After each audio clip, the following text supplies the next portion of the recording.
안녕하십니까. 칸중국 코리아 이태윤입니다. 러시아군이 카자흐스탄에 전격 진입하자 푸틴 대통령이 한 도시에 내려온 김에 우크라이나를 뺏는 것 아니냐는 우려가 전 세계적으로 커지고 있습니다. 무엇을 두려워하면 무엇이 온다라는 말이 있듯이 러시아는 우크라이나 국경 주위에 가장 살상력 있는 모든 무기를 배치하고 훈련에 들어갔습니다.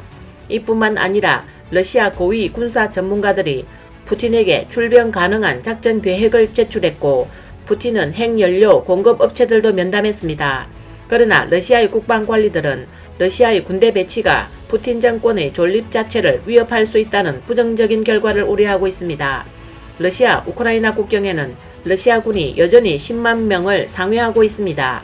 이번에 러시아 해군이 아조포해에 급속히 집결하면서 우크라이나 군사력의 4분의 1로 앞서 방위산업계가 술렁이고 있습니다.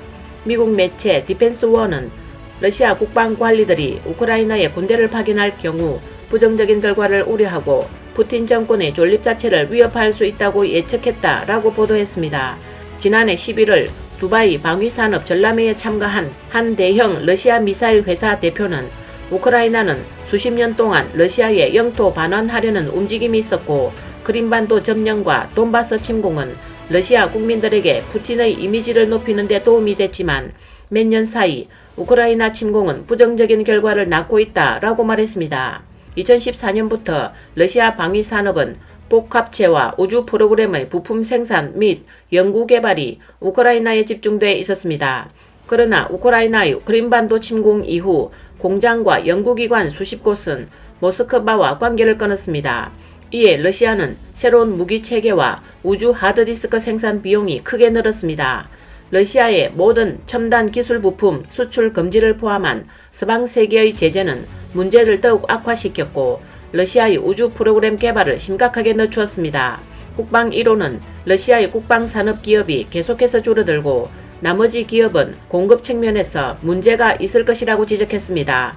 오늘 푸틴 대통령은 싸울 수 있습니다. 그러나 문제는 이것이 5년 후에도 여전히 가능할 것이냐고 지적했습니다.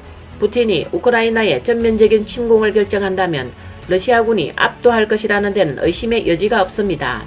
우크라이나의 방공망은 러시아 공군의 수-3사 전폭격기 앞에서 하루 이상 버틸 가능성은 높지 않습니다. 이에 짧고 전면적인 우크라이나 침공은 파멸적일 것입니다.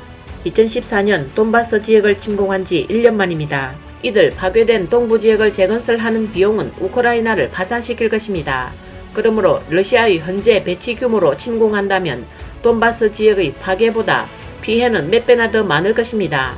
최근 뉴욕타임스는 미국 소식통을 인용해 러시아가 우크라이나 접견 지역에 전술 핵무기를 배치하는 것을 고려하고 있다고 밝혔습니다.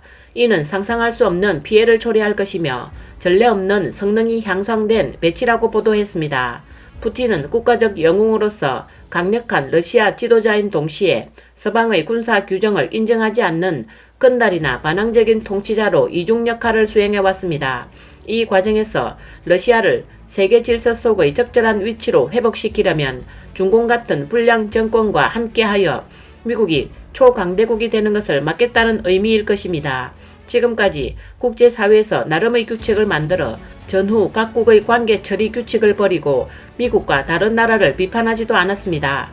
이 비판하지 않은 전략은 시간이 지남에 따라 여러 모순이 누적되어 계속해서 사용할 기회가 사라지고 있습니다. 이번 우크라이나 위기는 이 장기 전략을 중단해야 하는지 여부에 대한 시험이 될 것입니다. 신문은 러시아 가정은 다른 나라 대다수 사람들이 상상할 수 있는 것보다 전쟁으로 잃은 것이 정말 많은데 전쟁터에 나간 자신의 아이를 잃는 것은 푸틴의 운명의 전환점이 될 수 있다고 지적했습니다. 오늘 뉴스는 여기까지입니다. 구독과 좋아요는 격려입니다. 공유는 나눔의 시작입니다. 시청해 주셔서 감사합니다.